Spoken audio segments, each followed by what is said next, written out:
pre-credit scene at the beginning of the film is just such a spectacle. The stunts are out of control. There's so much going on. But I think what's interesting about it, and this follows through the entire film, is that it's always set in a reality of some sort. It's always grounded in some way, all of these stunts.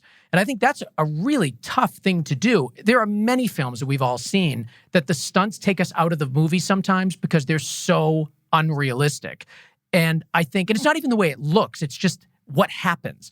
I think you all did such a great job of making this film feel grounded and real. And I'm curious, is that something that you sort of put out there as, part of your particular style, what you wanted to bring to the film?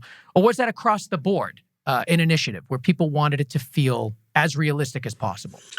It was mainly Carrie. I couldn't agree more though, but I know Carrie was very, that was a very strong opinion of his to begin with, to make sure that all the stunts that happen are both realistic and shouldn't be silly and being done in such a way that it looks like it cannot happen for real. It has to look like it can happen for real, and ideally they should happen for real as well. He was very much into that whole philosophy of grounding it in reality, because then it would feel more hard. And even though the film is escapism and an adventure and larger than life, it still can happen.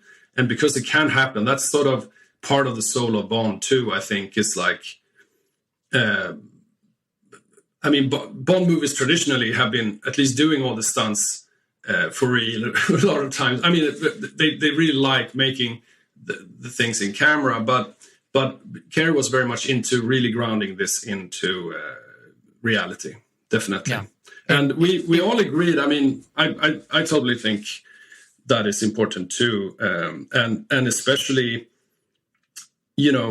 also thinking about it from a storytelling point of view, that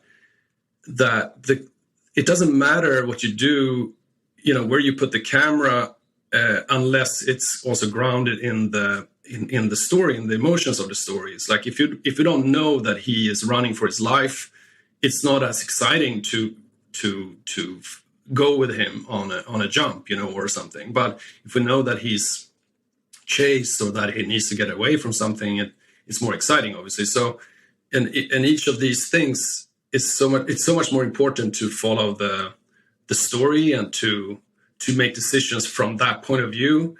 And that could be that you really want to be with Bond in the shot, and then suddenly you have, suddenly you're in a position where you may not have thought you should be, because you think that you have to do something dramatic with the camera or do something crazy with it, but instead it's actually kind of straightforward. You just follow the story, and what do you want to explore right now? Do you want to be with Bond, or do you want to be away from Bond? It's just like when you create any film, I think, if you think about it in a dramatic way. But that was the base of it, definitely, to ground everything in reality.